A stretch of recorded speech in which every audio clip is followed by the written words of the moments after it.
नमस्कार। अच्छा शुरू तव्हां कंदव न? जय झूलेलाल। जय झूलेलाल।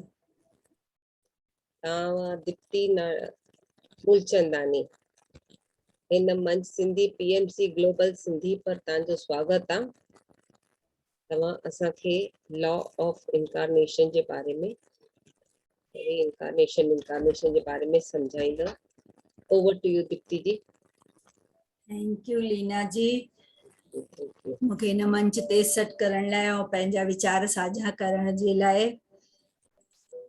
ब्रह्म ऋषि पितामह पत्री जी के ऐं डॉक्टर जी के सर के हृदय सां नमन कंदे हुए मां पंहिंजो कार्यक्रम शुरू कंदमि झूलेलाल साईं जी महिर सां। पहिरें असां थोड़ी देर जे लाइ ध्यान कंदासीं या विज़डम असां खणी सघूं, हिन विज़डम खे पंहिंजी बुद्धि में उतारे सघूं त हुन जे लाइ पहिरें असां थोड़ी देर जे लाइ आनापानसती ध्यान कंदासीं, तंहिंखां पोइ असां विज़डम शेयरिंग कंदासीं। त कृपया सभु ध्यान जी मुद्रा में अची वञो, पंहिंजे पेरनि खे क्रॉस कयो, हथनि जी उंगलियुनि खे हिक ॿिए में फासायो, अखियूं बंदि कयो। जे चश्मो पातो आहे उहो चश्मो लाहे छॾे ऐं ॾाढे प्यार सां पंहिंजी अखियुनि खे बंदि कयो। मां म्यूज़िक शेयर कयां थी त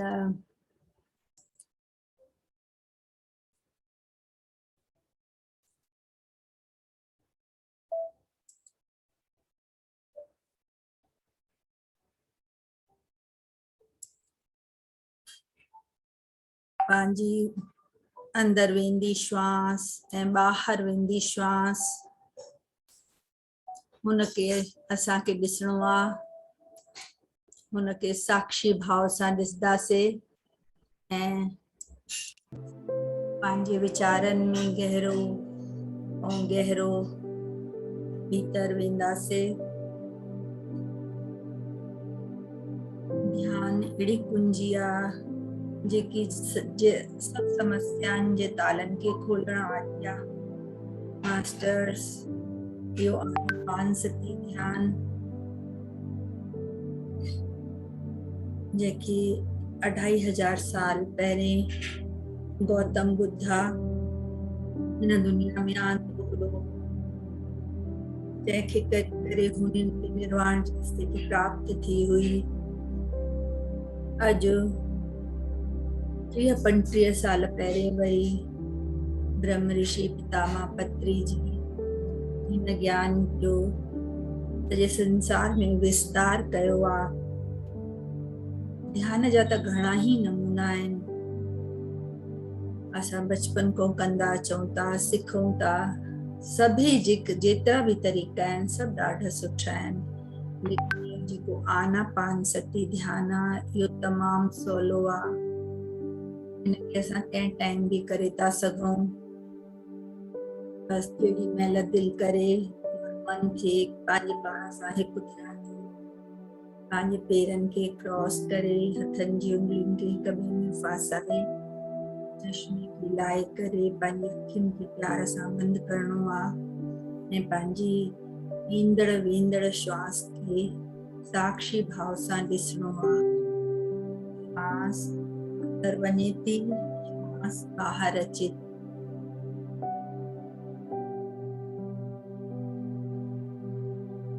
पंहिंजी श्वास सां गॾु हिकु साथ थियणो आहे ऐं अगरि वीचार हिते हुते वञनि था, जेको मधुर संगीत हले थो हिन सां गॾु हिकु थियणो आहे। संगीत अहिड़ी शइ आहे जेकी असांखे असांजे मन खे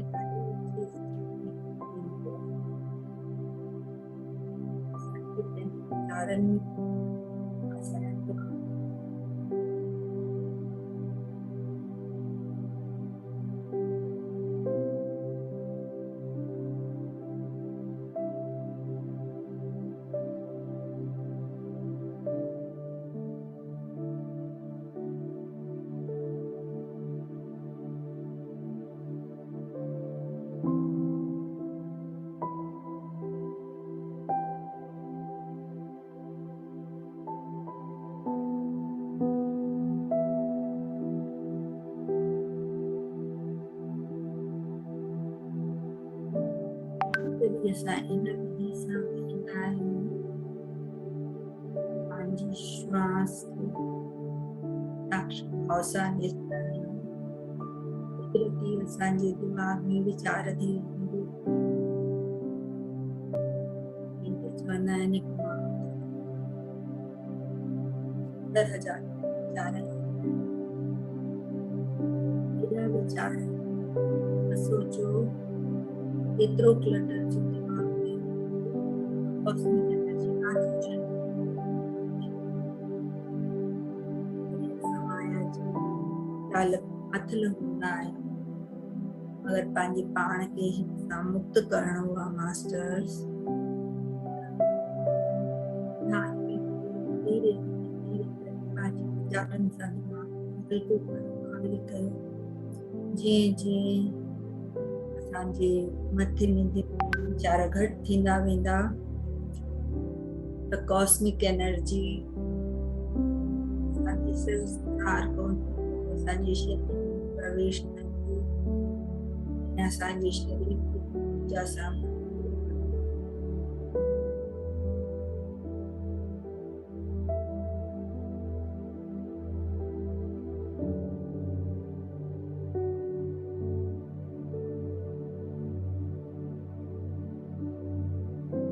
या सोच रखो कि जेकी श्वास अंदर वञे थी उहा पाण सां गॾु तमामु घणी ऑक्सीजन अंदरि खणी करे वञे थी। असां असांजो शरीर सॼो थिए और ऊर्जा सां भरिजी थो वञे और जेकी श्वास शरीर खां ॿाहिरि निकिरे थी उहा पाण सां गॾु सभु नेगेटिविटी खे सभु रोगनि दुखनि खे खणी करे ॿाहिरि अचे थी। महसूस कयो शरीर ॾाढो हल्को थो थींदो वञे मास्टर्स।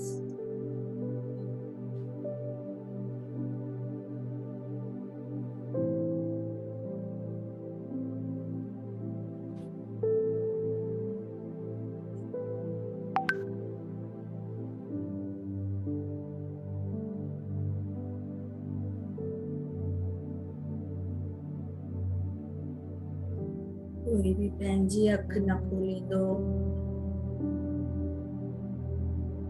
अख खोलण सां असांजी ज़िंदगी ॿाहिरि जी दुनिया में वेंदी आहे हली, वरी हुनखे वापसि वठण में इलाही टाइम लॻंदो आहे।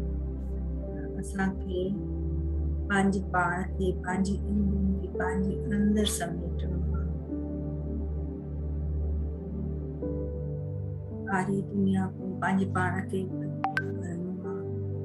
पाण भुली वञिणो आहे कि मां केरु आहियां, मुंहिंजी कहिड़ी हस्ती आहे। खाली और खाली पंहिंजे श्वास जो ध्यानु, श्वास सां गॾु हिकु थियणो आहे। जेकी श्वास शरीर जे अंदरि वञे थी ऐं जेकी श्वास शरीर जे ॿाहिरि अचे थी, उन श्वास सां गॾु हिकु थियणो आहे।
सेकंड 8 7 6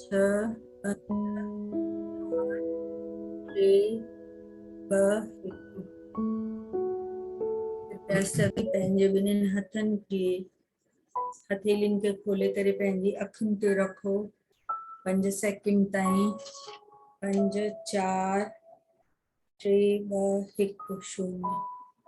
ॾाढे प्यार सां मुस्कुराईंदे हुए पंहिंजी अखियूं खोलियो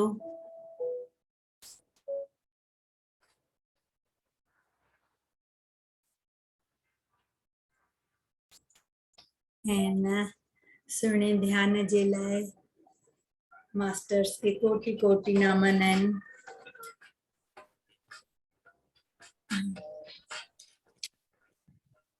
हिकु मिनट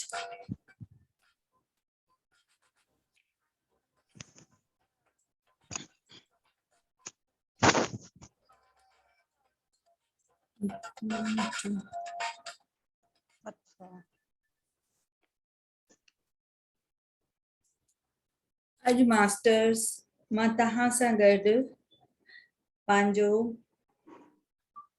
स्पिरिचुअल टेबलेट जी हिकिड़ी टेबलेट आहे लॉ ऑफ रीइनकारनेशन जंहिंजे मथां पंहिंजो ज्ञान तव्हां सां गॾु साझा करण वारी आहियां।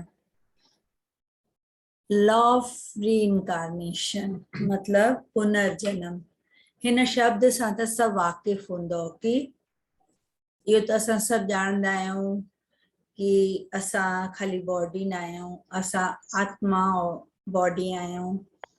शरीर जी हिकु मियाद थींदी आहे, शरीर ॿार जे रूप में जनम वठंदो आहे, जवान थींदो आहे, वॾो थींदो आहे, ॿुढो थींदो आहे, तंहिंखां पोइ हे शरीर ख़तम थी वेंदो आहे। लेकिन आत्मा शाश्वत आहे, हमेशह हलण वारी आहे। हिकु जन्म पूरो थींदो आहे, वरी पंहिंजे कर्मनि जे अनुसार वरी ॿियो शरीर धारण करदी आहे और पंहिंजी अगली यात्रा शुरू कंदी आहे। इहा ॻाल्हि त असां सभई बचपन खां ॿुधंदा आहियूं, सम्झंदा आहियूं, पर हाणे असांखे ईअं सम्झणो आहे कि हीअ जेकी क्रिया थींदी आहे हीअ इलाही माण्हुनि खे डेथ सां इलाही भउ थींदो आहे, पंहिंजी या कंहिंजे लाइ बि सोचण सां। पर जॾहिं असां स्पिरिचुअलिटी जे रस्ते ते अची वेंदा आहियूं, अध्यात्म जे रस्ते ते अची वेंदा आहियूं, त हीअ ॻाल्हि सम्झ में अची वेंदी आहे कि मृत्यु त शाश्वत आहे। जेको बि हिन संसार में आयो आहे हुनखे हिकिड़े ॾींहुं वञिणो ई आहे, इहो नियम आहे। जेको संसार में आयो हुनखे वञिणो आहे। पंहिंजा जेका लेसन वठण लाइ आत्मा हे शरीर धारण कयो, उहे लेसन पूरा थिया, तंहिंखां पोइ उहो शरीर पूरो थींदो, आत्मा वरी पंहिंजे नए यात्रा ते वेंदी। अॼु असां जॾहिं स्पिरिचुअलिटी जे रस्ते ते अॻिते वधूं था, असां सभिनी में इहा विज़डम अची वई आहे कि असां मात्र शरीर न आहियूं, आत्म स्वरूप आहियूं। पंहिंजे आत्म स्वरूप जे बारे में ॼाणूं था त असांजे अंदरूं इहो भउ धीरे धीरे घटि थो थींदो वञे। हीअ ॻाल्हि सम्झ में अचे थी कि आत्मा ईंदी आहे, शरीर वठदी आ, शरीर खत्म थींदो आ, वरी आत्मा वेंदी आ, वरी पुनर्जन्म वठदी आ। हिनखे ईअं त असां चई सघूं कि जीअं आत्मा रथी आहे और शरीर रथ आ। हिन रथ के हलाइण लाइ रथी रूपी आत्मा जी ॾाढी ज़रूरत आ। इन करे चइबो आ कि पंहिंजे शरीर जो भी माण्हू खे ॾाढो ख्याल करणु खपे। जॾहिं रथ ई न ठीक हूंदो त आत्मा हुन जे मथों कीअं रथी थी पंहिंजी यात्रा करे थी सघे। अॼु असां अगरि कोई भी कम करण चाहियूं, समझो चाहे वो धर्म जो कम आ, घुमण आ, फिरण आ, खाइण पीअण जीअण, जो कुछ भी न संसार में कर्म तॾहिं तो थी सघे जॾहिं असां शारीरिक रूप सां स्वस्थ आहियूं। अगरि असांजो शरीर बीमार आ त असां कुछ भी करण लायक न हूंदासीं न। असां सां यहाँ तक कि अॼु असां वेठा आहियूं, धर्म जी चर्चा कयूं था, इहो तॾहिं संभव आ जॾहिं असांजो शरीर स्वस्थ आ। शरीर स्वस्थ न हूंदो त माण्हू जे लाइ कुछ भी करण ॾाढो परेशानी जो कारण थींदो आ। रथी भी त तॾहिं हुन रथ खे चङी तरह हलाए सघंदो जॾहिं हुन रथ जा सभु वसव सभु असव अर्जा पुर्जा सभु ठीक हूंदा।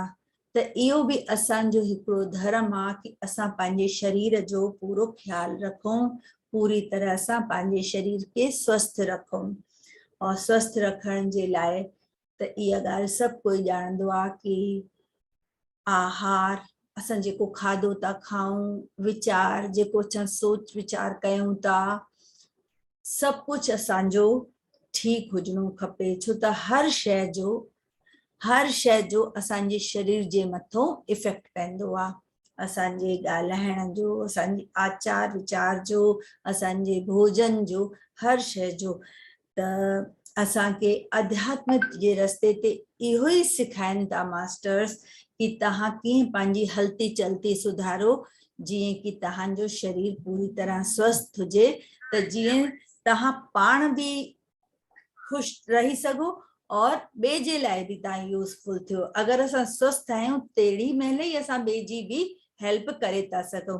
माण्हू पाण स्वस्थ हूंदो, पाण लाइक हूंदो त ॿिए जे कम भी अची सघंदो।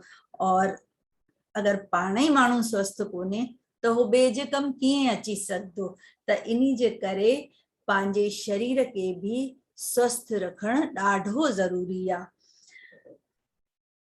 असां जॾहिं ज्ञान जे रस्ते ते अचूं था, ध्यान जे रस्ते ते अचूं था त असांखे ऊर्जा शब्द जे बारे में भी ज्ञान थिए थो। ऊर्जा कहिड़ी शइ आहे, एनर्जी। अॼु असां सभु ॼाणंदा आहियूं कि जॾहिं असां ध्यान कंदा आहियूं त असांजे शरीर में ऊर्जा जो प्रभाव वधंदो आहे। ऊर्जा जीअं शरीर जे असांजे शरीर में प्रवेश कंदी आहे त असांजो शरीर पुष्ट थींदो आहे। असांजे शरीर जा अंग पुष्ट थींदा आहिनि। हुन में जेकी बीमारियूं ईंदियूं आहिनि धीरे धीरे करे उहे सभु शरीर मां ॿाहिरि निकिरण लॻंदियूं आहिनि। असां स्वस्थ महसूस कंदा आहियूं। इन करे चवंदा आहिनि कि हर माण्हू खे ध्यान करणु तमामु ज़रूरी आहे। इहो स्पिरिचुअल टेबलेट जी पहिरीं टेबलेट ध्यान ई आहे। इन करे मेडिटेशन जेकी इंडिविजुअल, ईअं त घणियूं आहिनि, जीअं तव्हां सां पहिरीं भी चर्चा करे चुकी आहियां मां और मुंहिंजी साथी सभु कि 12 बेसिक टेबलेट्स आहिनि जंहिंमें मेडिटेशन आहे, इंडिविजुअल मेडिटेशन माने कि अकेले वेही करे ध्यान करणु, उहो तमामु ज़रूरी आहे। ग्रुप मेडिटेशन ज़रूरी आहे, छो त ग्रुप मेडिटेशन सां भी असांजो इलाही तरीक़े सां विकास थींदो आहे। पिरामिड मेडिटेशन, इहे सभु असांजी शुरू जी टेबलेट्स आहिनि, मैंडेटरी टेबलेट्स आहिनि जिन खे अपनाइण जीवन में तमामु ज़रूरी आहे। जॾहिं असां इहे अपनाईंदासीं तॾहिं असांजे शरीर में ऊर्जा जो प्रवाह वधंदो। ऊर्जा असांजे शरीर में वधंदी त असांजे शरीर जा सभु अंग भीतर स्वस्थ थींदा। ऊर्जा कीअं, जॾहिं असां ध्यान कंदा आहियूं सहस्तार मां थी करे ऊर्जा असांजे शरीर जे अंदरि प्रवेश कंदी आहे त जेका जेका अंग असांजे शरीर जा असां सभई ॼाणंदा आहियूं कि असांजे शरीर में 7 मुख्य ऊर्जा जा केंद्र थींदा आहिनि जेके असां चक्र चवंदा आहियूं। अगरि हुननि खे हेठों को मथों ताईं नालो खणो, जेका असांजी स्पाइनल कॉर्ड जे मथों लॻल रहंदा आहिनि ऊर्जा शरीर में। असांजे हिन अन्नमय कोश में तव्हां ॾिसंदव फिजिकल बॉडी खे कटे बि ॾिसो त कोई उहा चक्र नज़र न ईंदा, उहे असांजी एथरिक बॉडी में हूंदा आहिनि। त हेठि सभिनी खां पहिरें मूलाधार चक्र, तंहिंखां पोइ स्वादिष्ठान चक्र, तंहिंखां पोइ मणिपुर चक्र, तंहिंखां पोइ अनाहत चक्र, विशुद्धि चक्र, आज्ञा चक्र ऐं सभिनी खां मथे सहस्त्रार हूंदो आहे। त असांजा जेका इहे सभु चक्र आहिनि हुननि सां जुड़ियल जेका बि अंग आहिनि, जॾहिं असांजा इहे चक्र बाधित थी वेंदा आहिनि, हिननि में ऊर्जा जो प्रवाह ठीक तरीक़े सां न थींदो आहे और हिननि में ब्लॉकेज अची वेंदी आहे, त जेका हुन सां जुड़ियल अंग या ग्रंथियूं आहिनि जंहिंसां असांजो शरीर ठीक तरीक़े सां हले थो, उहे बीमार थियण लॻंदा आहिनि। और जॾहिं उहे अंग बीमार थियण लॻंदा आहिनि त पोइ उहा बीमारी असांजे फिजिकल शरीर जे मथां ईंदी आहे। ऊर्जा शरीर मां फिजिकल शरीर में बीमारी के अचण में मास्टर्स 6 महीना चवंदा आहिनि लॻंदा आहिनि, त उहो असांखे अहसास पहिरीं ई थी वेंदो आहे। हाणे असांखे जीअं अॼु असां हिन ॻाल्हि खे सम्झो आहे कि एलोपैथी आया, आयुर्वेदिक, होम्योपैथिक जेका भी दवाइनि जा आहिनि सभु सुठा आहिनि, सभु कोई भी विधि ख़राब कोन्हे, सभु सुठियूं आहिनि, सभु लाभदायक आहिनि, पर हर शइ जी हिकु लिमिट थींदी आहे। त जीअं हे सभु पैथियूं आहिनि इहे असांजे अन्नमय कोश जेकी फिजिकल बॉडी आहे हुन जे मथां कमु कंदियूं आहिनि। तंहिंमें कुझु आहिनि जीअं रेकी आहे ऐं होम्योपैथिक मेडिसिन्स आहिनि, उहे असांजी ऊर्जा शरीर ते बि कमु कंदियूं आहिनि। बाक़ी हिन खां अंदरि जेका असांजा 7 शरीर आहिनि, हिन फिजिकल बॉडी जे मथां असांजा 6 शरीर ॿिया हूंदा आहिनि। त बीमारी कहिड़े शरीर ते आहे उहा त असांखे कोन ख़बर हूंदी आहे न कि हुनजी जड़ा किथे आहिनि। त एलोपैथी दवा वरिती, बुखार आयो, दवा वरिती, बुखार लही वियो, वरी पोइ 10 ॾींहं वरी बुखार अची वियो, छो त उहो जड़ खां न निकितो आहे। या काई बि बीमारी जड़ तां जेसि ताईं न निकिरंदी तेसि ताईं उहा वरी फिरी ईंदी। स्पिरिचुअल टेबलेट में असांखे उहा विज़डम ॾी वई आहे कि असां हुन बीमारी जी जड़ ताईं पहुचूं कि हुन बीमारी जी जड़ केसि ताईं आहे, अंदरि केसि ताईं आहे, त हुन जड़ ताईं वञी करे असां कमु कयूं और असां हुन जी जड़ खे जॾहिं कढी छॾंदासीं, बीमारी जी जड़ खे ई कढी छॾंदासीं, त पोइ वण मथे वॾो थींदो ई न, फिजिकल बॉडी मां बि उहा बीमारी हमेशह जे लाइ निकिरी वेंदी। इन करे चइबो आहे न कि स्पिरिचुअल टेबलेट में के जो अभ्यास जॾहिं असां कंदा आहियूं, हुन विज़डम खे जॾहिं पंहिंजे अंदरि खणंदा आहियूं, समझदा आहियूं, पंहिंजे दिन प्रतिदिन जे व्यवहार में हुन जे ज्ञान खे खणंदा आहियूं, इम्प्लीमेंट कंदा आहियूं पंहिंजे मथां, त बीमारियूं असांजे शरीर मां समूल नष्ट थी वेंदियूं आहिनि और तंहिंखां पोइ वरी फिरी न ईंदियूं आहिनि, पूरी तरह सां स्वस्थ थी वेंदा आहियूं। त इन करे स्पिरिचुअल टेबलेट जो जेको ज्ञान आहे अद्भुत आहे। और हे कोई फिजिकल त हे तो बार बार चवंदा आहियूं कोई फिजिकल गोरियूं त आहिनि न कि माण्हू खे खाइण गोरी वरिती पाणी सां फकी और थी वियो, न, इहो ज्ञान आहे, विज़डम आहे। हिन खे असांखे पंहिंजे जीवन में, व्यवहार में, रोज़मर्रा जे व्यवहार में उपयोग करणो आहे।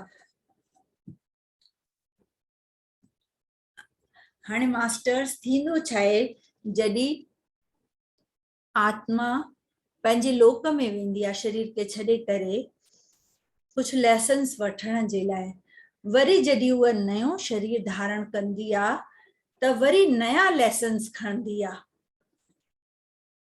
जेका नया नया पाठ थींदा आहिनि कि मां हर आत्मा जेकी नयो शरीर खणंदी आहे वो अलॻि अलॻि लेसन्स, अलॻि अलॻि पाठ खणण जे लाइ, सबक सिखण जे लाइ हिन दुनिया में ईंदी आहे। त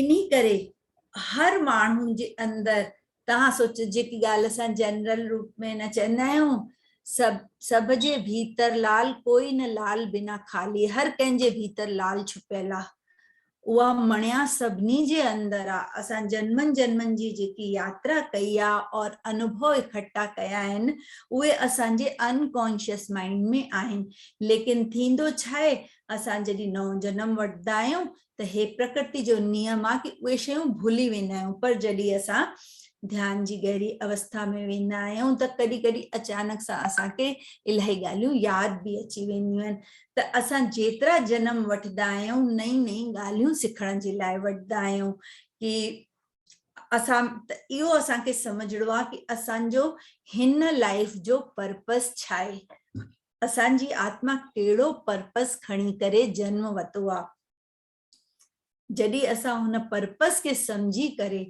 हुन जे हिसाब सां कमु कंदा आहियूं त असांजो शरीर बीमारियुनि सां मुक्त रहंदो आहे जॾहिं असां पंहिंजे पर्पस ऑफ लाइफ सां डिविएट थींदा आहियूं न सम्झी सघंदा आहियूं त रोग असांजे शरीर में ईंदा आहिनि त मास्टर्स चवंदा आहिनि कॾहिं बि रोग खे तव्हां इहो कोई बीमारी थिए थी त हुनखे कॾहिं घटि मथे कुझु न चओ उहा तव्हांखे जगाइण लाइ आई आहे कि तूं हिन महिल हिन जॻह ते ग़लति आहे तूं हिते पंहिंजो सुधारो कर ताकि तुंहिंजो इहो जन्म बि ठीकु थिए तुंहिंजी बीमारी बि ठीकु थिए और परलोक बि सुधरे अध्यात्म जे रस्ते में अचण सां छा थींदो आहे सिर्फ़ु छा शरीर जी बीमारियूं ठीकु थींदियूं आहिनि असांजो मन बि त केॾो शुद्ध थी वेंदो आहे असां भीतर एतिरो बदिली वेंदा आहियूं हर माण्हू जो स्वभाव केतिरो मिठो थी वेंदो आहे व्यवहार में परिवर्तन थी वेंदो आहे आध्यात्मिक माण्हू जेको ट्रू सेंस में आध्यात्मिक माण्हू आहे उहो परियां ॾिसण सां सुञाण में ईंदो आहे हुनजे ॻाल्हाइण ॿोलाइण जो तरीक़ो हुनजे व्यवहार करण जो तरीक़ो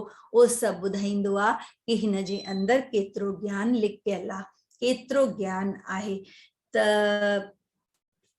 असां जॾहिं हिन ॻाल्हि खे सम्झंदा आहियूं ध्यानु कंदा आहियूं ध्यान जी गहरी अवस्था में वेंदा आहियूं त असांखे हिन शइ जी बि ख़बर पवंदी आहे कि असांजो पर्पस ऑफ लाइफ छा आहे और पंहिंजे पर्पस ऑफ लाइफ सम्झी जॾहिं असां हुन जे हिसाब सां पंहिंजो जीवन हलाईंदा आहियूं त जीवन में असांखे घणी शयुनि जी प्राप्ति थींदी आहे अच्छा थींदो छा आहे मास्टर्स इहा कोई ज़रूरी न आहे कि हिन जन्म में मां जाइफ़ां जो शरीर खयो आहे त अगले जन्म में भी मां जाइफ़ां थी जन्म वठंदमि इहो आत्मा जो निर्णय थींदो आहे कि उहा जाइफ़ां जो शरीर खणंदी या मर्द जो शरीर खणंदी हिन जन्म में अगरि मां जाइफ़ां जो शरीर खयो आहे त थी थो सघे अगले जन्म में मां मर्द जो शरीर खणां त इन्ही करे जीअं घणनि माण्हुनि खे लॻंदो आहे कि मां जाइफ़ां थी छो जन्म वरितो मां मर्द थी छो जन्म वरितो कॾहिं बि कंहिं शइ जे लाइ बि पंहिंजे पाण खे या कुदरत खे उंगली न उठाइणु खपे असांखे यूनिवर्स जेको जनम ॾिनो आहे उहो असांजे लाइ बेस्ट आहे असां जंहिं जॻह ते आहियूं पंहिंजे पाण में बेस्ट जॻह ते आहियूं हे असांजो पंहिंजो ई निर्णय थींदो आहे कि असांखे जाइफ़ां जे रूप में जनम वठी करे हिन जनम में इहे लेसन्स खणणा आहिनि या असांखे मर्द जे रूप में जनम वठी करे इहे लेसन्स सिखणा आहिनि अच्छा हिन जनम में अगरि भगवान ॾाढी सुंह ॾिनी आहे त थी थो सघे अगले जनम में माण्हू एॾो सुहिणो न हुजे हिन जनम में इलाही अमीरी आहे त हीअ आत्मा जी चॉइस आहे कि हो अगले जनम में ग़रीबी के चॉइस करे या विकलांग रूप के चॉइस करे हुनखे कहिड़ा लेसन आत्मा के कहिड़ा लेसन खणणा आहिनि हुन हिसाब सां आत्मा पंहिंजे पाण शरीर जो चयन कंदी आहे पुरुष शरीर थी सकदो आहे जाइफ़ां जो शरीर थी सकदो आहे विकलांग शरीर थी सकदो आहे अमीरी आहे ग़रीबी आहे सुंदरता आहे बदसूरती आहे इहो सभु आत्मा जो पंहिंजो निर्णय थींदो आहे और हे सभु निर्णय खणी आत्मा अलॻि अलॻि रूप सां अलॻि अलॻि शरीर में अलॻि अलॻि लेसन्स खणण जे लाइ इहो निर्णय वठंदी आहे छो त हर जन्म में हर शइ सां अलॻि अलॻि ज्ञान और सबक असां सिखंदा आहियूं त हमेशा पंहिंजे पाण खे खुश नसीब समझण खपे। असां जहिड़ा बि आहियूं, जीअं बि भगवान असांखे जन्म ॾिनो आहे, त असांखे शुक्र करणु खपे कि भगवान असांखे, छो त असां हुनजा बंदा आहियूं। साधारण माउ पीउ हिन संसार में असां पंहिंजे ॿारनि जो सोचो त केतिरो ख्याल कंदा आहियूं। असांजे ॿार खे तिर तकलीफ़ थींदी आहे त असां केतिरा बेचैन थी वेंदा आहियूं और चवंदा आहियूं कि कंहिं बि विधि सां छा बि कयूं जो असांजो ॿार ठीकु थी वञे।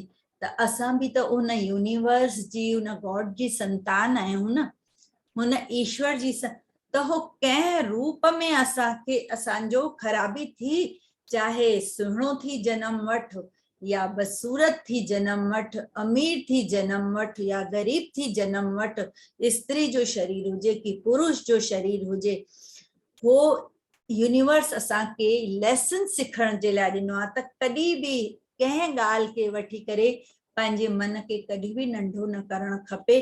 हमेशा शुक्रगुज़ार थियणु खपे कि शुक्र आहे और हुनमें जेतिरो असां बेस्ट करे था सघूं पंहिंजी तरफ़ों, उहो बेस्ट करणु खपे।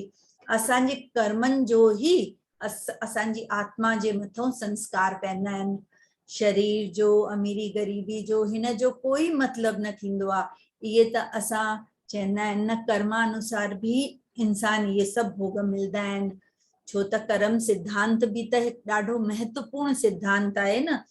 त असां हे सभु लेसन्स खणण लाइ ईंदा आहियूं दुनिया में। त असांखे भगवान यूनिवर्स जाते बि रखियो आहे, उते असांखे शुक्रानो करे रहणु खपे ऐं हर समय शुक्रानो करे करे कि शुक्र आहे भगवान, तूं जाते रखियो थी ॾाढो सुठो रखियो थी, ऐं पंहिंजी तरफ़ों हर शइ बेस्ट करणु खपे। और पंहिंजे जीवन में पंहिंजे पर्पस ऑफ लाइफ जे लाइ हमेशा जागरूक रहणु खपे। छो त हर इंसान, कोई न कोई, हर आत्मा जॾहिं नयो शरीर वठंदी आहे त हुनजो कोई न कोई पर्पस हूंदो आहे। जॾहिं पर्पस ऑफ लाइफ पतो थी वेंदो आहे त असांजो जीवन ॾाढो सरल ऐं सहज थी वेंदो आहे। माइकल थ्योरी जे अनुसार हिकु वॾो लेखक थियो आहे माइकल न्यूटन पूरो नालो अथसि। हुन जे हिसाब सां हर आत्मा 350 400 जन्म वठंदी आहे सभु लेसन सिखण जे लाइ, और हर जन्म में वो अलग अलग लेसन सिखदी आहे। त उहे पूरा जन्म, और अगर जेस ताईं उहा आत्मा अगर हिन जन्म में लेसन न सिखी तो उनके वरी जन्म खणणो पवंदो हुन लेसन के दोबारा सिखण लाइ। इनी करे अध्यात्म में चवंदा आहिनि कि असांखे एक्सेप्टेंस भाव में रहणु खपे, स्वीकार भाव में रहणु खपे। जेकी शइ सामने अचे थी हुनखे स्वीकार भाव में स्वीकार करणु खपे और हुन लेसन के पेशेंटली खणणु खपे, ताकि असांजा जेका उहे कर्म आहिनि उते ई कटिजी वञनि और पोइ असांजो जेको नयो जन्म अचे त असां नई शयूं सिखण जे लाइ हिन संसार में अचूं। न त जेसि ताईं असां न सिखंदासीं त उहे ॻाल्हियूं वरी फिरी फिरी असांजे साम्हूं ईंदियूं आहिनि। असां जेका बि जो बि असां पाठ हिन जन्म में सिखंदा आहियूं, जेका सबक सिखंदा आहियूं, उहे हिन जीवन काल जे लाइ पूरा थींदा आहिनि। जीअं चवंदा आहिनि न, 3 तरह जा गुण थींदा आहिनि, रजो गुण, तमो गुण, सतो गुण। त असांजे जीवन में हर जन्म में असां सभिनी शयुनि जो अनुभव वठंदा आहियूं। कंहिं जन्म में असां रजोगुणी थी जन्म वठंदा आहियूं, कंहिं जन्म में असां तमोगुणी थी जन्म वठंदा आहियूं, कंहिंमें सतोगुणी थी जन्म वठंदा आहियूं।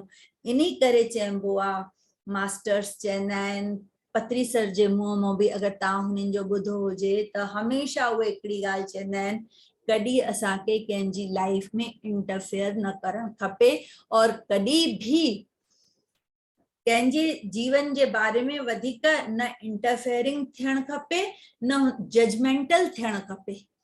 जजमेंट न, जीअं असां छा कंहिंसां मिलंदा आहियूं पोइ चवंदासीं फलाणो माण्हू हीअं हुयो, फलाणो माण्हू उहे हुयो। अरे उहो पंहिंजे कर्मनि जे अनुसार हुयो, असांखे कोन्हे ख़बर न अॻिलो जन्म असांखे छा मिलण वारो आहे। असां कहिड़े हुन में वञण वारा आहियूं, जेको जंहिं रूप में जन्म जंहिं वरितो आहे उन आत्मा जो उहो ही पर्पज़ आहे। यहाँ तक मास्टर्स चवंदा आहिनि कि सॉरी चवंदा आहिनि कि जीअं प्रोस्टिट्यूट थींदियूं आहिनि त माण्हू जीअं प्रोस्टिट्यूट खे ॾिसी करे अरे हीअ हिननि जो कहिड़ो धंधो आहे, कॾहिं हुन में बि इंटरफेयर और कॾहिं बि जजमेंटल न थियणु खपे। हुन आत्मा उहो ही रस्तो चुनियो आहे, हुन जे जीवन जो पर्पस उहो ही हूंदो, उहे लेसन सिखण लाइ आई आहे। त इन्ही करे हर शइ खे साक्षी भाव सां ॾिसणु खपे, कॾहिं बि हुन में जजमेंटल और इंटरफेयरिंग न थियणु खपे। छो त हर आत्मा माइकल थ्योरी जे हिसाब सां 350 खां 400 जेका जन्म हर आत्मा खणंदी आहे त हो हर जन्म में कोई भी रूप वठी थी सघे। कोई ज़रूरी न आहे कि हिन जन्म में कोई साधु थी जन्म वरितो त अगले जन्म में चोर थी जन्म वठे। चोर जा सबक सिखण लाइ, उहे लेसन सिखण लाइ चोर जो जन्म वठे। हिन जन्म में कोई साधु थी जन्म वरितो आहे त साधुता जो और स्पिरिचुअल जो ज्ञान वठण जे लाइ जन्म वठे थो। त इहे सभु असांखे इन्ही जे करे संत हिकु ॻाल्हि में सिखाए छॾींदा आहिनि कि कॾहिं बि जजमेंटल न थियो, कॾहिं बि इंटरफेयरिंग न थियो, हमेशह साक्षी भाव सां ॾिसो। जाते थी सघे तव्हां सां उते तव्हां कंहिंजी मदद कयो। अगरि कंहिंखे तव्हांजी मदद जी ज़रूरत आहे उते तव्हां मदद कयो। बाक़ी कंहिं बि शइ में पंहिंजी उंगली विझण जी और विच में टुपको ॾियण जी ज़रूरत ई कोन्हे कॾहिं बि। हा, कोई असां को सलाह वठे थो त असांखे सलाह ॾियणु खपे। अगरि कोई सलाह नथो वठे त कॾहिं बि ज़बरदस्ती कंहिंखे सलाह न ॾियणु खपे, छो त हुन ॻाल्हि जो कोई महत्व ई न रहिजी वेंदो आहे। कोई असां को अची करे सलाह वठे थो, सम्झे थो त ज़रूर हुनखे पूरो प्यार सां असांखे सम्झाइणु खपे। कंहिंजे लाइ मन में कोई नेगेटिव भाव न रखणु खपे। भले संसार आहे इहो, कुझु असांजा दोस्त आहिनि त कुझु अहिड़ा बि आहिनि जंहिंसां असांजो मन न मिलंदो आहे, असांजा मिट आहिनि, माइट आहिनि, कंहिंसां असां दिलि सां प्यार कंदा आहियूं और कोई असांजे दिलि जे एतिरो क़रीब न हूंदो आहे। पर तॾहिं बि असां हिन जन्म वरितो आहे अध्यात्म जे रस्ते ते आहियूं त असांखे पंहिंजे मन जे अंदरि उहा सफ़ाई रखणु खपे। कॾहिं बि असांखे कंहिंजे प्रति निगेटिव न थियणो आहे, असांखे पंहिंजे कर्म खे ख़राब न करणो आहे। हर कंहिंखे पंहिंजे मथां ध्यानु ॾियणु खपे, ॿिए जे कर्मनि जे मथां ध्यानु न ॾियणु खपे। छो त हर कंहिंखे पंहिंजे कर्मनि जा हिसाब त पाण ॾियणा पवंदा न, ॿिए जे कर्मनि जो हिसाब असां थोरी ॾींदासीं। जो कर्म असां कंदासीं हुन कर्म जो हिसाब असांखे ॾियणो आहे। जेको चइबो न आहे, हिकिड़ी कबीरदास जो नालो सभिनी ॿुधो हूंदो त कबीरदास जी झोपड़ी जेकी हुई हुन जे आस पास में हिमास कटण वारा माण्हू हूंदा हुआ जे नॉन वेज सेल कंदा आहिनि। त हुन जे मन में इहो रहंदो हुयो त हिकिड़ी दफ़ो कंहिंखे हुन सवाल कई, कबीरा की झोपड़ी गल कटियों के पास, त हुन संत हुनखे कहिड़ो सुहिणो जवाब ॾिनईं, कबीर जो करेगा सो भरेगा, तू क्यों भया उदास। तू जाते आए, तू पंहिंजी मस्ती में रहो, पंहिंजा सुठा कर्म कर। जो करेगा सो भरेगा, जेको कंदो उहो हुनजो फल पाईंदो। मां कुझु खाईंदमि त मुंहिंजे पेट में वेंदो न, जेको ॿियो खाईंदो उहो हुनजे पेट में वेंदो। हर कोई पंहिंजे पेट जेको खाईंदो पंहिंजे पाण पचाईंदो, ॿिए जी खाधल शइ ॿियो माण्हू थोरी न पचाईंदो। त इन्ही करे हमेशह सॼो फोकस पंहिंजे जीवन जे मथां हुजणु खपे। पंहिंजे जीवन खे असां कहिड़े सुहिणे नमूने सां हलाए था सघूं, असांखे हिन ॻाल्हि ते ध्यानु ॾियणु खपे। मास्टर्स चवंदा आहिनि कि जॾहिं असांजी आत्मा आत्मलोक में वेंदी आहे और वरी नयो शरीर धारण करण लाइ ईंदी आहे त हुते जेका एस्ट्रल मास्टर्स थींदा आहिनि वो असांखे हुन जे साम्हूं उहा आत्मा प्रतिज्ञा कंदी आहे, हुननि खे प्रॉमिस कंदी आहे कि मां हे लेसन न सिखिया आहिनि, हाणे जेको मां जन्म वठंदमि उहे इहे लेसन सिखी करे मां ईंदमि। त इन्ही जे करे पर्पस ऑफ लाइफ खे सुञाणण ॾाढो ज़रूरी आहे। त जॾहिं पर्पस ऑफ लाइफ पतो पवंदो त असां उहो उन हिसाब सां जीवन में कर्म कंदासीं, उहे अनुभव प्राप्त कंदासीं त असांजे जीवन जी समस्याऊं पंहिंजे पाण दूर थी वेंदियूं, शरीर जा रोग भी दूर थी वेंदा और असांजे मन जी अवस्था भी सुठी थींदी। हिते हिकु रिचर्ड बैक करे लेखक थियो आहे, हुन हिन बारे में ॾाढी सुठी ॻाल्हि चई अथई। हुनखे हिते मेंशन करण ॾाढो ज़रूरी आहे, सुठो लॻंदो ॾाढो उदाहरण तव्हां ॿुधो। हुनजो छा चवणु आहे कि असां जॾहिं पंहिंजे जीवन में समस्याउनि खे खोजंदा आहियूं या पैदा कंदा आहियूं, छो त असांखे हुन में जेका लिखियल गिफ्ट्स आहिनि उहे पोइ पतो पवंदा आहिनि। हिन ॻाल्हि जो छा मतिलबु थियो कि असां जीवन में समस्या पैदा कंदा आहियूं, प्रॉब्लम्स पैदा कंदा आहियूं, त उन जा सॉल्यूशन भी ॻोल्हींदा आहियूं। कोई जो समस्या जीवन में अचे थी, असांजी भुल जे करे ई अचे थी, पोइ असां हुन मां कुझु ज्ञान खणी अॻिते वेंदा आहियूं न। इहो त अध्यात्म जे रस्ते में सिखायो वियो आहे न कि कुछ भी सुठो ऐं ख़राब न थींदो आहे। जो कुछ असां अचूं था सिखूं था असांजे प्रोग्रेशन जे लाइ आहे, असांजी आत्मा जी उन्नति जे लाइ आहे। त जॾहिं समस्या पैदा थींदी आहे त हुन समस्या सां निकिरण जा उपाय खोजंदा आहियूं। उहे उपाय असां कॾहिं खोजंदासीं? जॾहिं असांखे उहा समस्या मिलंदी, त उहा असां लेसन्स सिखंदा आहियूं। उहा वॾी गिफ्ट आहे कुदरत जी असांखे। इन्ही जे करे असां पंहिंजे जीवन में समस्याउनि खे कॾहिं त जबरदस्ती भी समस्याऊं ॻोल्हे वठंदा आहियूं ताकि हुन जा उपाय खोजूं, उपाय खोजे करे असां ओतिरा ज्ञानी थी सघूं। अच्छा, चवंदा आहिनि पूर्णिमा ध्यान जे बारे में तव्हां ॿुधो हूंदो कि पूर्णिमा वारो ॾींहुं हुन खां हिकु ॾींहुं पहिरें और हिकु ॾींहुं पोइ ॾाढो वधीक एनर्जेटिक थींदो आहे। तीअं ई अमावस्या वारो ॾींहुं हुन खां हिकु ॾींहुं पहिरें और हिकु ॾींहुं पोइ उहो ॾाढो एनर्जेटिक थींदो आहे। त हुननि टिनि ॾींहंनि में असांखे खूब ध्यान साधना करणु खपे। छो करणु खपे?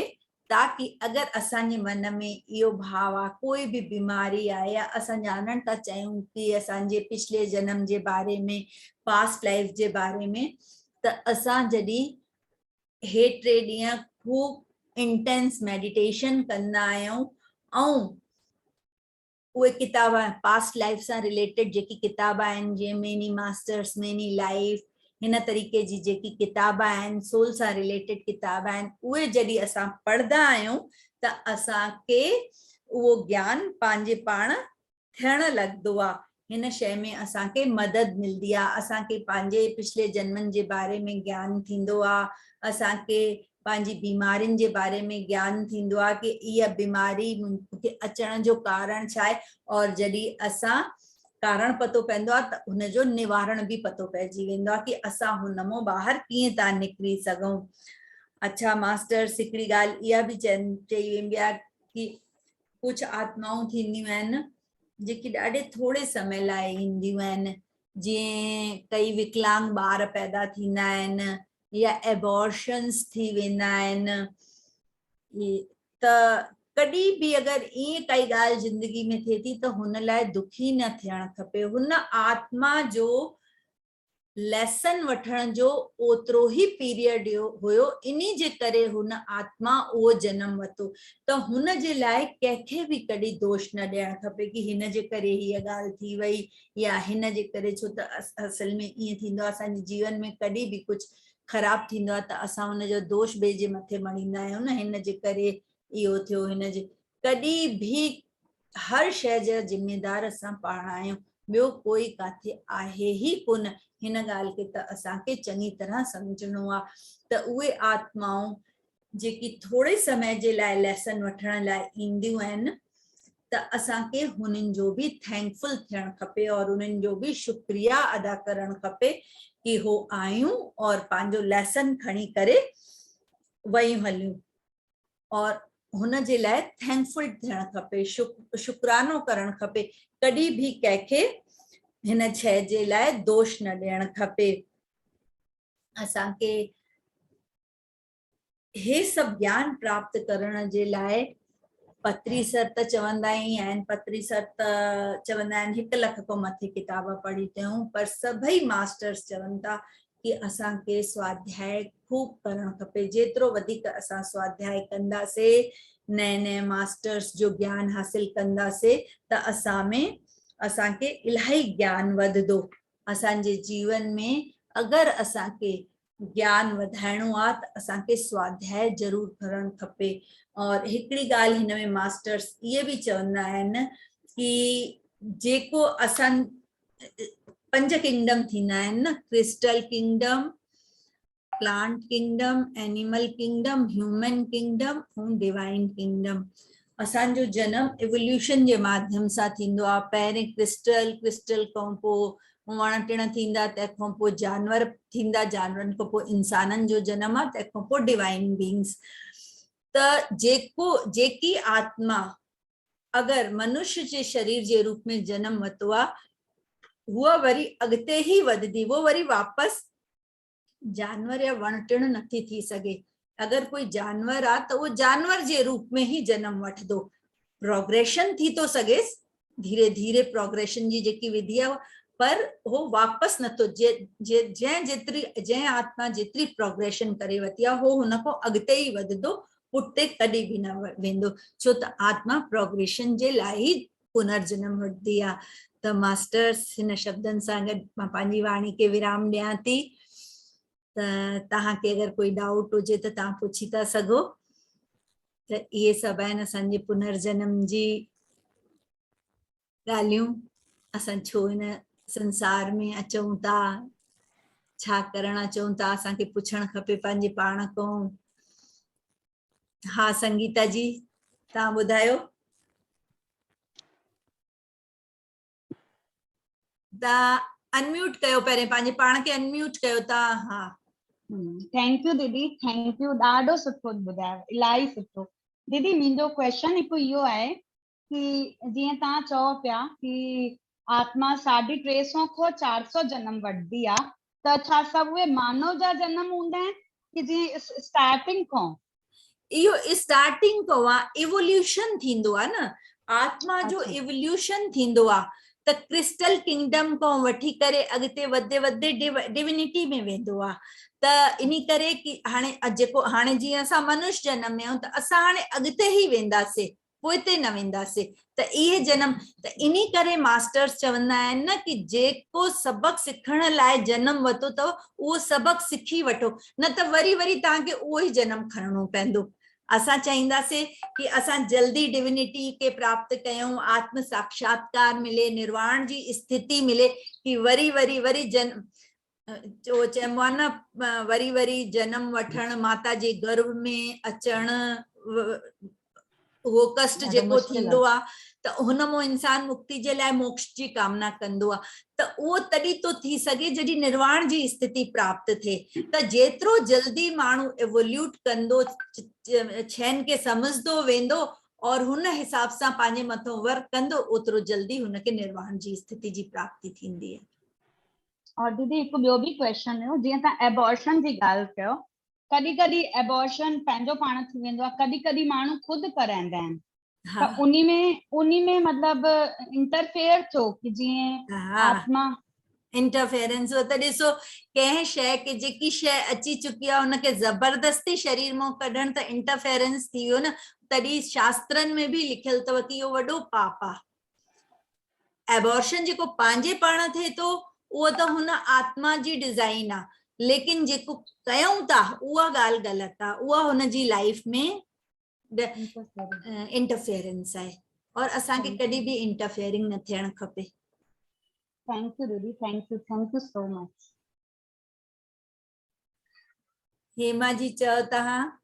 हरिओम दीदी। हरिओम हरिओम। ॾाढो सुठो तव्हांजो सेशन सम्झाइण जे लाइ, ॾाढो सम्झो। त दीदी मुंहिंजो बि हिकु ईअं क्वेश्चन आहे कि जीअं असां भई घर परिवार में जीअं आत्माऊं सभु मिली करे रिश्ता नाता, पंहिंजी हिन आत्माऊं मिली करे रिश्ता थिया आहिनि, त जीअं हाणे असांजो यानी बॉडी विकेट थिए थो, त पोइ मां वरी घुमी फिरी करे उन ई परिवार में ईंदमि कि न असां मुंहिंजो अॻिते इहो थींदो? इहो बि आत्मा जो निर्णय थींदो आहे। सोल जा कर ॾिसो, हिकु त सोल जो डिसीजन थींदो आहे, ॿियो पंहिंजो कार्मिक बंधन बि थींदो आहे। कॾहिं कॾहिं ॾिसो कंहिंजो तमामु घणो मोह थींदो आहे घर में कंहिं में, त उहे आत्माऊं वरी फिरी उन घर में ईंदियूं आहिनि, और न त ॿिए हंधि जनम वठंदियूं। चवंदा न आहियूं भई तूं त मुंहिंजी ॾाॾी थी लॻे, तूं त मुंहिंजो हा, चाचो थो लॻे, ईअं भई हे त उनजे वांगुरु लक्षण आहिनि, त पोइ माना इहो छा आहे? माना ईअं इहो सोल त उहा ई आहे। इहो त जीन्स जो बि असर आहे। असांजा जीन्स माने अगरि मुंहिंजी शक्ल मुंहिंजी ॾाॾी नानी कंहिं वांगुरु आहे त उहो त जीन्स जो असर आहे, DNA जो असर आहे। जंहिं परिवार में जनम वठूं था त हे त फिजिकल बॉडी जा कम आहिनि। बाक़ी आत्मा जे हिसाब में जनम ॿिए घर में बि तो थी सघे, साॻे घर में बि तो थी सघे। असांजी आत्मा जो काथे बंधन आहे। त बाक़ी दीदी त हिकिड़ो ईअं ॻाल्हि आहे की मुंहिंजो 5 साले जो ॾेराणीअ जो पोटो आहे, त ॾेराणीअ जो पोटो आहे न, पोइ उहो मुंहिंजो भाटीअ जो बि छोकिरो लॻे, त उहो मूंखे बार बार अची छा थो चए कि दादी आपके दादी का नाम क्या था, दादी आपके दादी का नाम क्या था। माना बार बार मूंखे दादी तो यादि ॾियारे। माना मूंखे दादी चवंदो आहे, ससु जी ॾेराणीअ खे माना जीअं हुनजी मम्मी यानी जीअं ससु जी ॾेराणी लॻे, त मूंखे बार बार दादी उहो चवंदो आहे। पर मूंखे हाणे दादी दादी आपकी दादी का नाम क्या था, आपकी दादी का नाम क्या था, त मूंखे उनखे ॾिसी न ईअं इंट्यूशन थो अचे कि छा इहा मुंहिंजी ॾाॾी त कोन्हे। हा, कुझु थी थो सघे, सभु ॾाॾी हुजे या कोई संबंध हुजे। ऐं हुनखे प्यार बि ॾाढो आहे मूंसां, जेसिताईं मूंसां मिली न वेंदो तेसिताईं वेहंदो। ऐं वो मम्मी न अचण ॾींदसि न, पोइ चवंदो न दादी मैं अभी आपको गुड नाइट करके जा रहा हूँ, मैं रात को 11 बजे नहीं आने वाला। हाँ, त उहो थी थो सघे कुझु न कुझु संबंध हुजे। हो त ॾिसो इहे इंट्यूशन आयो, इंट्यूशन अचे थो कि भई छा, भई हे मूंखे बार बार ईअं मूंखे ॾाॾी तो यादि ॾियाराए, त छा मुंहिंजी इहा ॾाॾी त कोन्हे। हाँ, ॾाॾी थी थो सघे या ॾाॾी जी कोई रिलेटिव तो थी सघे, कहिड़े बि रूप में हो हुनजो कनेक्शन तव्हां सां थी थो सघे। उहो हुन में त कोई वॾी ॻाल्हि कोन्हे, इलाही रूप में कनेक्शन। छो त असां जेकी आत्माऊं हिक ॿिए सां मिलूं था त काथे न काथे त असांजो कनेक्शन आहे। अॼु सोचो तव्हां काथऊं जा, मां काथऊं जी, असां जेतिरा ॼणा वेठा आहियूं सभु काथऊं जा, अॼु मिलिया आहियूं त तव्हां सम्झो था छा अॼु मिलिया आहियूं? हिन खां पहिरें बि असां कॾहिं ईअं वेही करे ॻाल्हियूं कयूं आहिनि। अच्छा अच्छा अच्छा। हमेशह इहो थींदो अथव, तव्हां सां जेको बि असां सां मिलंदो कॾहिं न कॾहिं हुनजो का। अच्छा, छो ईअं थींदो आहे? कुझु कोई माण्हू तव्हांखे ॾाढो वणंदो, कोई माण्हू बिल्कुलु ई न वणंदो बिना कारण जे, कुझु त ऐं दीदी ईअं बि त आहे न भई घर में रिश्तनि में काथे फ्रिक्वेंसी नथी मिले, उन सां असांजी अणबणत थी हले, ऐं ॿाहिरि वारे सां दोस्ती यारी वधीक वधी थी वञे। पोइ घर वारा छा चवंदा आहिनि, हिनखे त घर नथो वणे, हिनखे त पर थो वणे। पर अॼु असां मेडिटेशन में आया आहियूं त ईअं लॻे थो कि सोल फ्रिक्वेंसीअ जी मैचिंग जी ॻाल्हि आहे, न त हिन में कोई घर वारा पसंदि नथा अचनि या ॿाहिरियों पसंदि थो अचे, त इहो अॼु सम्झे थो असांखे। हाँ, इहो थियणु खपे, इहो थींदो आहे, नेचुरल आहे। पर जॾहिं असां अध्यात्म जे रस्ते ते आहियूं न, स्पिरिचुअलिटी में, त असांखे पंहिंजी तरफ़ों आत्म स्वरूप में ॾिसणु खपे सभिनी खे। असांखे पंहिंजी तरफ़ों कोई नेगेटिव भाव न रखिणो आहे कंहिंजे प्रति, सभिनी खे समान रूप में ॾिसणो आहे। मथों व्यवहार में ॾिसो, अॼु असां चवंदासीं नौकर आहे, असांजो कमु थो करे, सेवादारी आहे सम्झो, अगरि असां हुनखे कुझु न चवंदासीं मथे ते चढ़ी वेंदो। और त उहो ज़रूरी आहे असांखे सम्झाइण, दॿ ॾियण, सभु कुझु, लेकिन साथ में उहो भाव, अंदरों वारो जेको भाव आहे उहो आत्म स्वरूप जो रखिणो आहे कि जेको खाऊं था उहो हुनखे ॾियूंसि, अंदरों उहो भाव रखूं हुनजे लाइ, उहा दया ममता रखूं, उहा रखणु खपे। हाणे ॿार आहे, ॿार नथो पढ़े त ॿार खे छॾे त न छॾंदो माण्हू, त कॾहिं त थप बि हणणी पवंदी आहे न कि भई पढ़ वेही करे, तोखे इम्तिहान में सुठा नंबर आणणा आहिनि।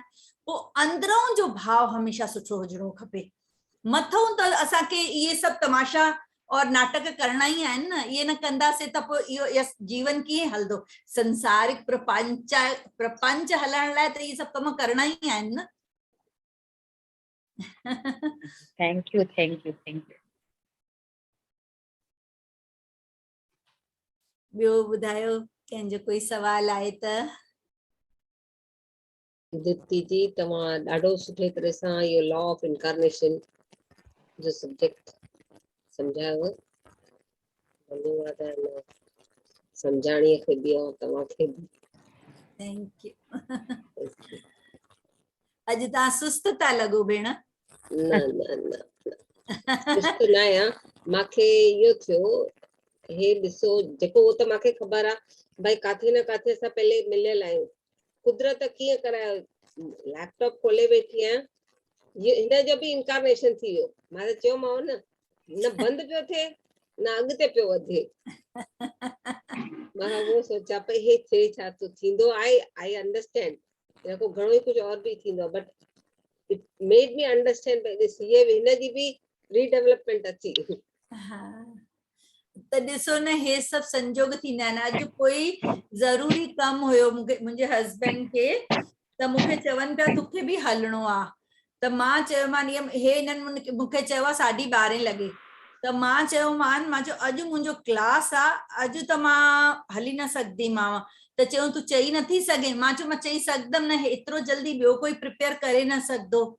और मां अॼु मुंहिंजो क्लास आहे, अॼु कुझु उपाय कयो। पर हाणे हिननि जे बि हथ में ॻाल्हि कान हुई। मां यूनिवर्स खे चयो कि हाणे यूनिवर्स हेल्प कर, छो त मूंखे क्लास त ज़रूर करणी आहे। मुंहिंजे हस्बैंड जी थोड़ी देर में फोन अचे थी, चवनि था कि न टाइम बदिली वियो आहे, 4:30 बजे हलणो आहे। मां चयो थैंक यू गॉड, इहो बि कमु थींदो, उहो बि कमु थी वियो। त उते बि यूनिवर्स ईअं थी हेल्प करे न। उते बि कुझु डेवलपमेंट हूंदी न तव्हांजी, इहो बि डेवलपमेंट कर लाला, उहो बि कजे। हा उहो ई आहे न। हा प्रिया जी, तव्हां छा था पुछणु चाहियो? पुछो। दीदी तव्हां तमामु सुठियूं ॻाल्हियूं ॿुधायूं।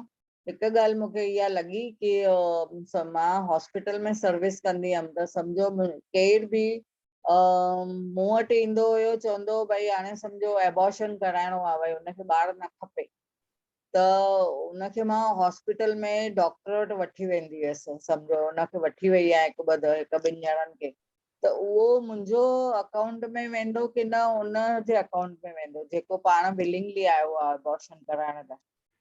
ॾिसो हिते हिकु ॻाल्हि मां चवंदमि कि तव्हां पंहिंजे पाण सोचो हिन ॻाल्हि खे।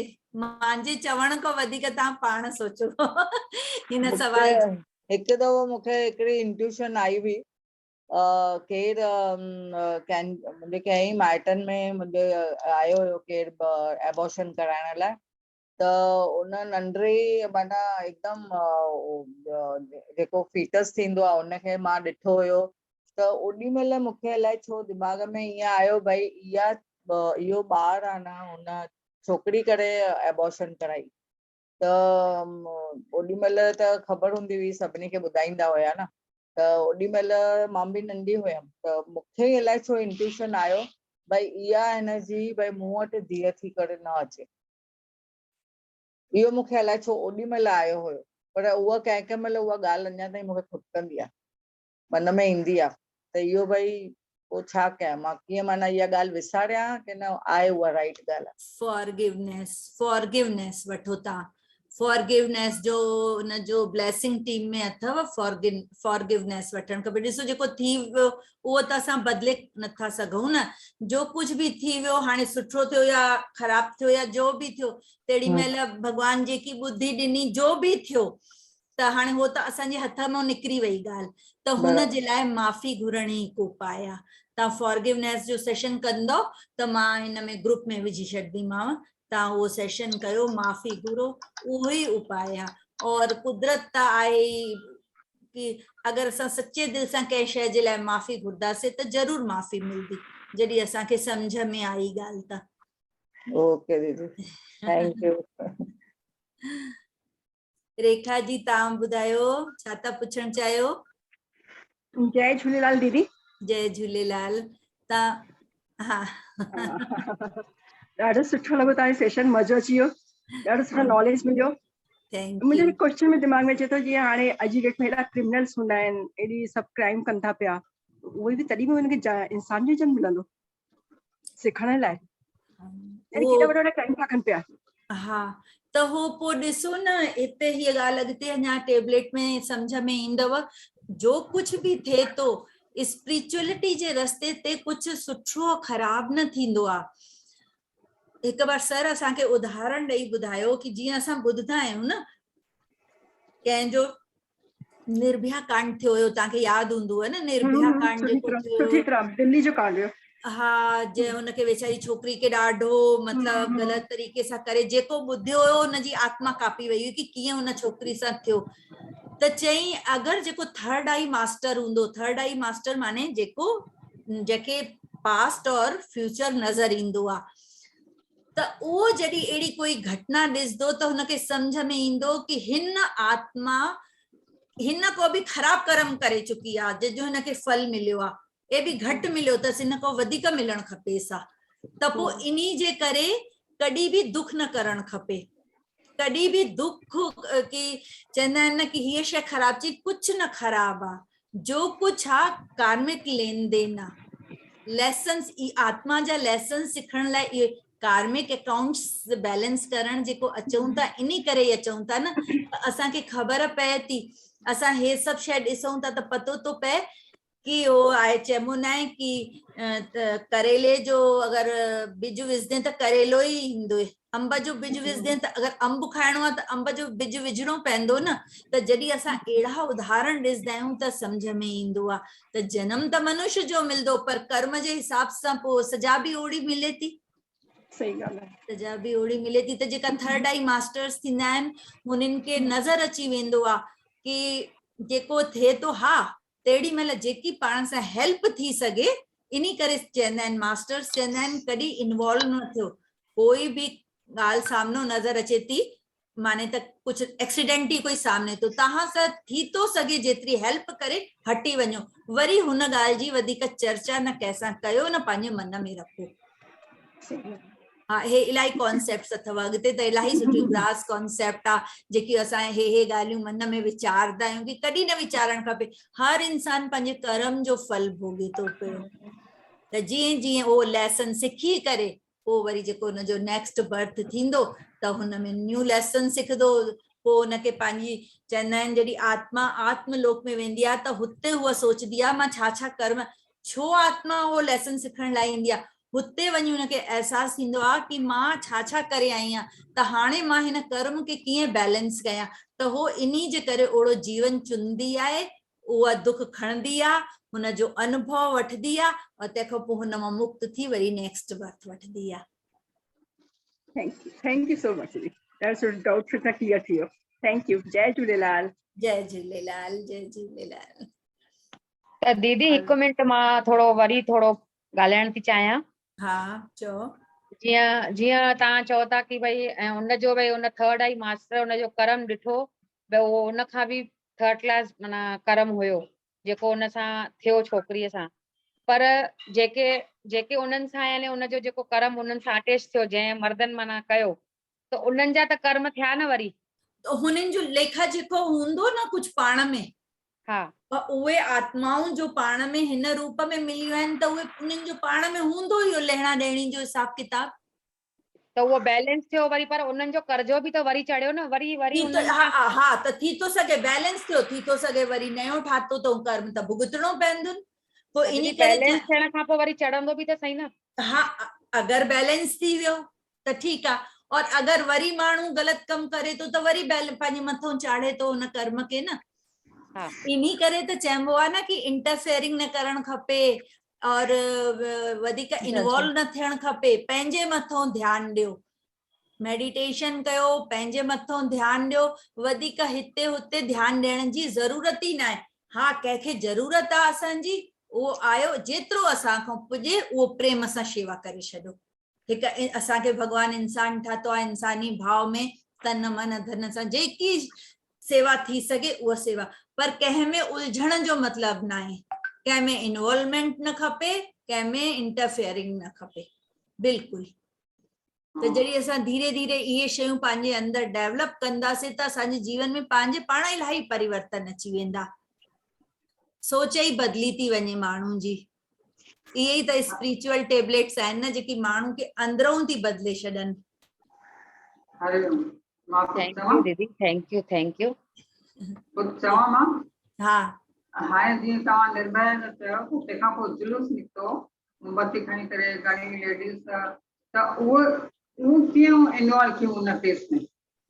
उहो त ॾिसो हो संसारी हिक रीत आहे। ॾिसो हे असां अध्यात्म जे रस्ते जी ॻाल्हि कयूं था, लेकिन हाँ। संसार में अगरि ॾिसो इन संसारिक प्रपंच में जेको कमु थींदो आहे त एक्शन जो रिएक्शन त थींदो ई आहे न। अच्छा, माण्हुनि action जो में reaction। माण्हुनि में जागरूकता त वधाइणी पवंदी न, त हाँ। उहे हुन जा स्वरूप आहिनि कि वो मोमबत्ती हाँ। खणे कयूं या हो कयूं। हीअ हिकु चवण वारी ॻाल्हि आहे कि जीअं कुझु बि इलाही असां ॾिसंदा आहियूं कंहिंसां ख़राबु थियो त वधीक पंहिंजे मन खे हुन में न उलझाइणु खपे।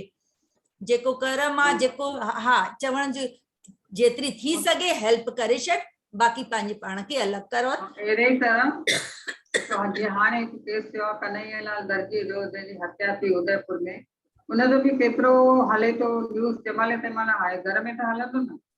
हा, पोइ बिल्कुलु। ॿुधी ॿुधी मूंखे लॻंदो आहे मां बेकारी हलनि था त कोई ॿुधंदो न आहे। तॾहिं त चवंदा आहिनि न कि वधीक छा कजे? टीवी में न्यूज़ बि वधीक न ॾिसो, अखबार में ख़बरां बि वधीक न पढ़ो। हाँ। ठीकु आहे, हिन में जागरूकता रखणी rights बि खपे। केतिरा था थियनि। धर्म रिलीजियस जे नाले ते केतिरो कुझु थो थिए हिन में, रिलीजन जे नाले सां हिंदू मुस्लिम में। हा, पोइ उहो जेतिरो केसिताईं? हा ज़रूर माना असांखे उहा हिकु इंसिडेंट एतिरो कुझु करे सघे थी, मतिलबु इन जो मतिलबु मां सम्झण चाहियां थी भई हिकु इंसिडेंट एतिरो ईअं सॼे शहर में ईअं कीअं थी करे। हा, उहो त थींदो न। ॾिसो समंदर में तव्हां हिकिड़ो पत्थर विझंदो त केतिरी लहरां ईंदियूं आहिनि, असर त थींदो न। काई बि ॻाल्हि थींदी, एक्शन जो रिएक्शन त थींदो ई न, पर असांखे हुन में वधीक न घुसणो आहे न। असांखे पंहिंजे पाण खे, आध्यात्मिक माण्हू खे पंहिंजे पाण खे हुन खां अलॻि रखणो आहे। जेतिरो तव्हां कंहिं ॻाल्हि जे विच में घुसंदो, ओतिरो इन्वॉल्व कंदो, ओतिरो पंहिंजे मन खे मुंझाईंदो। मन मुंझंदो त उहा ई ॻाल्हि आहे न, मन में 100 वीचार हलंदा त ध्यान में ई न वेही सघंदो। ध्यान में वेहींदो त खाली उहे ई वीचार ईंदा मन में खाली। वरी ईअं कंहिं महिल लॻंदो आहे भई असां त खाली ध्यान ई ध्यान था कयूं, कुझु इन्वॉल्वमेंट न आहे असांजो काथे। इन्वॉल्वमेंट रखणो बि न आहे। इन्वॉल्वमेंट छो रखे माण्हू? जेतिरो थी सघे पंहिंजी तरफ़ों कंहिंजी सहायता करे था सघूं त बिल्कुलु करणु खपे। स्पिरिचुअल साइंस सर्विस त ॾाढी ज़रूरी आहे पंहिंजे विकास जे लाइ। बाक़ी व्यर्थ जी ॻाल्हियुनि में उलझण जो मतिलबु ई कोन्हे न। ज़रूरी न आहे सभु न पॉलिटिक्स। उन्हनि जा कर्म आहिनि, उहे पंहिंजा कर्म जे हिसाब सां हिक ॿिए सां लेणा ॾेणी पूरी करनि था पिया। बस ये पिक्चर वांगुरु हली वञनि ॾिसते खाली साक्षी भाव सां ॾिसो संसार के। ठीकु आहे, चङो। हाणे 4 थियण वारा आहिनि त पोइ हाणे असां सेशन हिते। हा प्रिया जी, मां फॉरगिवनेस लिंक तव्हांखे मोकिले छॾंदमि। हुनमें वो हिकु हुनजा 40 हो अथव एपिसोड, त अगरि करे सघो त हिकु करे कजो, हिकु 2-2 कलाकनि जो, पर ॾाढो सुठो अथव उहो कंदो ॾाढो, मतिलबु फॉरगिवनेस जे लाइ ॾाढो सुठो आहे। त मां हिकु लिंक भेजदीमांव न, त तव्हां यूट्यूब में खोलंदो त ॿिया लिंक तव्हांखे पंहिंजे पाण मिली वेंदा। ठीकु आहे न? त दीदी स्पिरिचुअल टैबलेट जो क्लास बि असांखे सिखणो आहे, जेको स्पिरिचुअल टैबलेट जो जेको क्लास पेपर वारो। कहिड़ो वारो? रोंडाबन जो मैजिक जेको पेपर बि थींदा आहिनि। पेपर बि ॾींदा आहिनि। L1 हाणे जॾहिं शुरू थिए न, अञा त L1 शुरू नथो थिए। त तव्हां ई सेखारींदा आहियो न? न, हुनमें त असांजी वॾी टीम आहे इलाही, उहो त पूरो टीम वर्क कमु कंदो आहे। हाणे हिन महिल हले थी। असांखे सिखणो आहे। हा, कीअं एंटर थियऊं? तो जॾहिं शुरू थींदो न त पोइ तव्हांखे मां हिन ग्रुप में विझदमि, पोइ तव्हां विझो। हुनमें त थोरो सो एग्ज़ाम ॾियणो पवंदो आहे। लीना जी त वरितो हुयो एडमिशन, विच में छॾे छॾी। अरे 3 दफ़ा कयो आहे, कुझु न कुझु अहिड़ी दिक़त थी अचे, हुन टाइम ते अटेंड नथी करे सघां। त इन्ही जे करे हे वर्कशॉप असां इन्ही जे करे शुरू कयासीं, छो त छा आहे न, हुनमें एग्ज़ाम ॾियणो पवंदो आहे और इहो कंफर्म आहे कि तव्हांखे पोइ शेवा बि ॾियणी पवंदी। इलाही टाइम तव्हांखे पंहिंजो हुन शइ में ॾियणो पवंदो, छो त इलाही महिनत थींदी आहे। त अगरि हुन ॻाल्हि जे लाइ राज़ी आहियो पोइ त एग्ज़ाम में वधो अॻिता, और न त पोइ ज्ञान त पूरो वर्कशॉप में मिले ई अथो न। ठीकु आहे न? Thank you. जय झूलेलाल। जय झूलेलाल। थैंक यू दीदी, थैंक यू। जय झूलेलाल। जय झूलेलाल दीदी, जय झूलेलाल। जय झूलेलाल।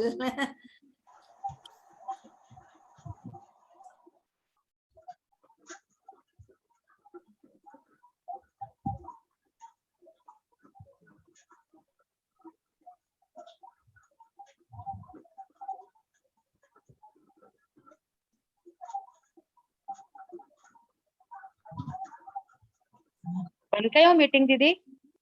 बस ॿियो कंहिंखे कुझु पुछणो सम्झणो आहे त सभु त सवाल हाँ ई ये नया आज रेखा अटलानी करे आया हुया, ये भी नागपुर जा ही है न, इन्हनि जी भाॼाई आहे या नीता भोजवानी। हाणे पहले त तव्हां काथे रहंदा, मां त सुञाणाव न। मां नागपुर में रहंदी आहियां। हाणे पहले त उहा करेक्शन कयो, नागपुर छो था चओ, नागपुर आहे की न नागपुर आहे? नागपुर उनखे नांग जो रूप छो था ॾियो, पहले हुते करेक्शन कयो। सिंधी माण्हू नांग ते सिंबॉली नागपुर जो आहे, नांग जो आहे, सिंबॉली आहे। अॼु नाग रेखा ते- मैनानी वीडियो ऑन